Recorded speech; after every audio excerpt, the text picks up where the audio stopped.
पर थोड़ा रियल धर्म की ओर आगे आइए। केवल उन रिचुअल्स के फॉलो करने से कुछ नहीं होगा जिसको आप जानते ही नहीं। यद्यपि मैं एक बहुत अच्छी पुस्तक लिख रहा हूं, साइंस बिहाइंड रिचुअल्स। सनातन धर्म में जितने भी रिचुअल्स हैं उसके पीछे विज्ञान क्या है। हम क्यों पीपल को मानते हैं, हम क्यों गिरिराज जी को भगवान कहते हैं, पहाड़ों को, हम क्यों वनस्पतियों को भगवान मानते हैं, हम क्यों बरगद के गोल गोल घूम करके उसमें डोरा बांध करके बट सावित्री व्रत करते हैं।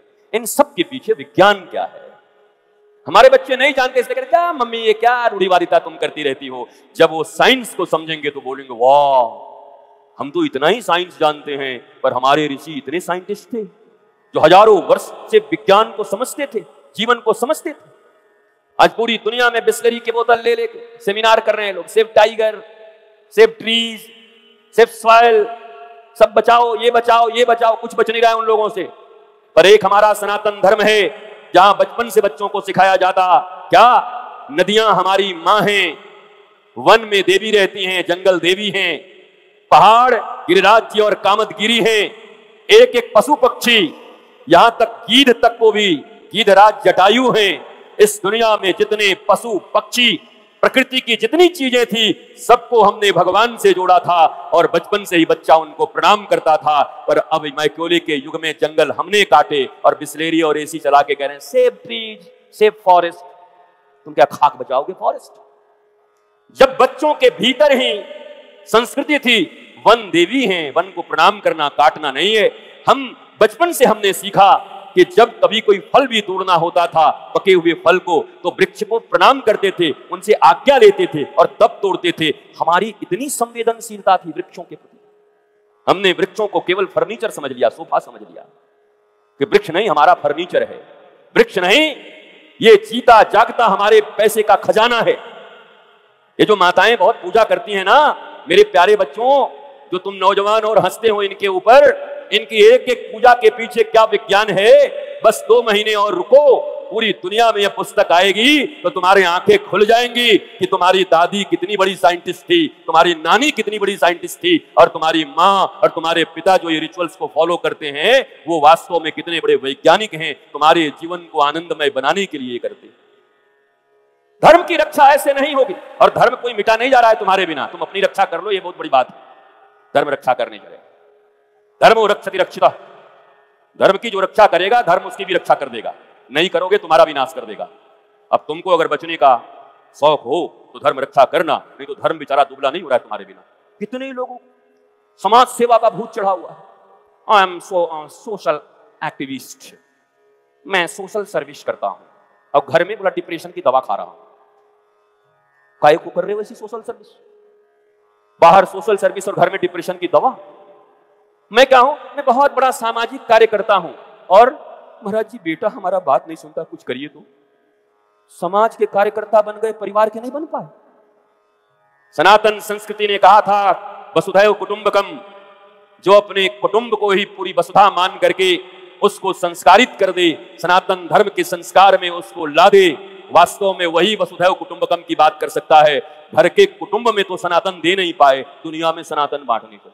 हमसे एक ने पूछा तो आप क्यों निकले हैं? हम बोला हम तो भैया बंडे मुंडे हैं, ना कोई आगे है ना पीछे है। ये जो पंजाब पटियाला की धरती पर बैठी ये माताएं हैं, यही मेरी माँ हैं, और ये बैठे हुए मेरे सब भाई बहन हैं, इसलिए मैं इनके लिए जीता हूं।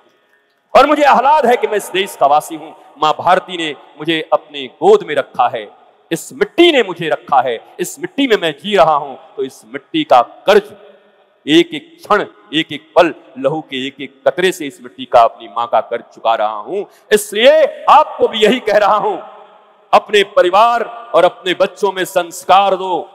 बहुत बुरी स्थिति है, ये ओटीटी के प्लेटफॉर्म्स, ये टीवी के सीरियल्स, ये सब क्यों है तुम्हें पता है?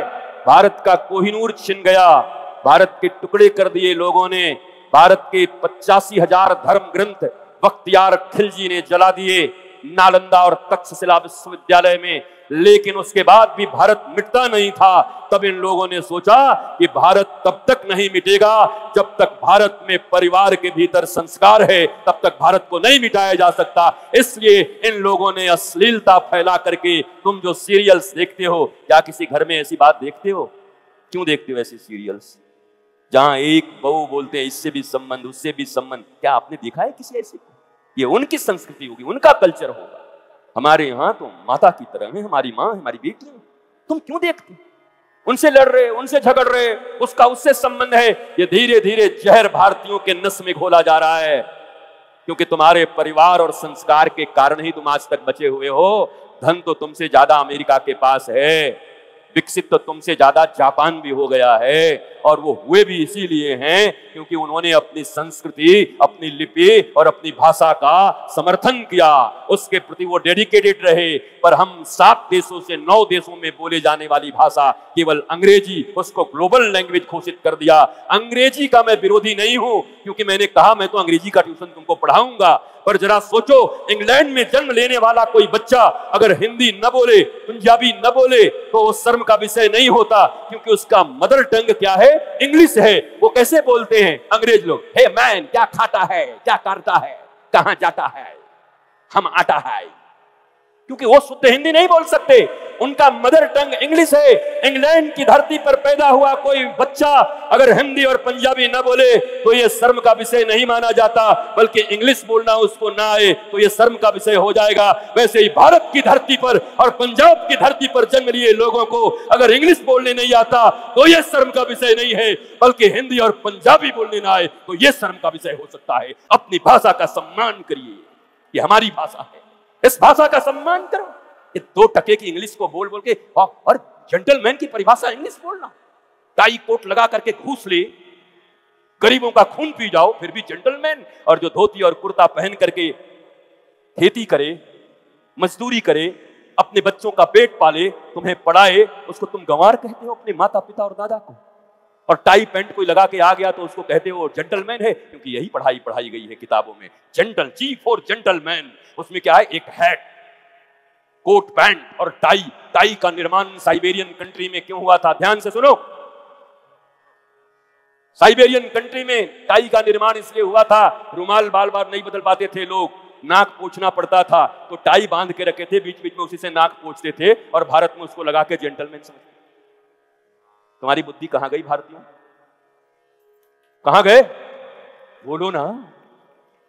हाँ, कोई टाई लगा ले तो उसको, तुम्हें नाक पोंछने की जरूरत है क्या तुमको टाई से? क्या मतलब है?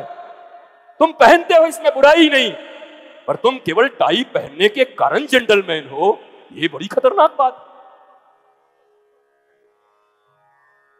जींस को ईंटे से फाड़ फाड़ के पहन रहे हैं हमारे बच्चे, कई जगह से फट जा रहे हैं। क्यों? बोला वेंटिलेशन है, उससे बढ़िया तो हमारी धोती है, चारों तरफ से वेंटिलेशन, कूल। गया जाकर के बाल कटवा करके आ गया महाराज, ऐसा बाल ऐसे खड़े हैं, ऐसे लग रहा है राक्षस कहीं से निकल के आ गया। हम किए क्या? बोला spikes, I am cool, but you are not cool, you are fool, biggest fool. तुमसे बड़ा फूल इस धरती पर कोई नहीं होगा। कोई कान छिदवा के आया तो अच्छी, एक ने रखा जीभ छिदवा लिया। हमने किया क्या? बोला ये नया डिजाइन है महाराज जी, तुम ऐसे ऐसे भी पागल जन्म दे रहे हैं भारत में। पहनावे उड़ावे हिप्पियों की तरह इनकी। तुम पहनो, पैंट पहनो, कोट पहनो। हम भी जब कॉलेज में थे तो हम भी पढ़ते थे, मैं भी एक ब्रिलियंट स्टूडेंट था साइंस का, ब्रिलियंट। हमने भी वो रिचुअल्स फॉलो किए हैं, स्कूल के ड्रेस पहने हैं। पर आज जब उस एकेडमिक क्वालिफिकेशन को लेकर के गुरु के दिए आत्मज्ञान की तरफ आगे बढ़ा, सेल्फ रियलाइजेशन, हु एम आई, मैं कौन हूं, राम कौन है, ये प्रश्न नहीं है। पहला प्रश्न ये है कि मैं कौन हूं, क्यों आया हूं इस पृथ्वी पर।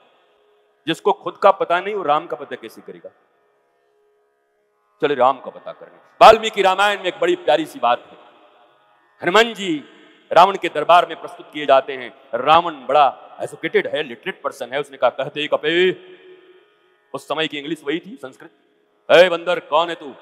कहते कपे। हनुमान जी चक्कर में पड़ गए, मैं कौन हूं? राम जी के विषय में पूछा होता तो नवधा रामायण सुना देता, रामचरितमानस सुना देता। मैं कौन हूं? मैंने कभी सोचा ही नहीं। हनुमान जी के हाथों में माता सीता ने दिया था, क्या दिया था? चूड़ामणि।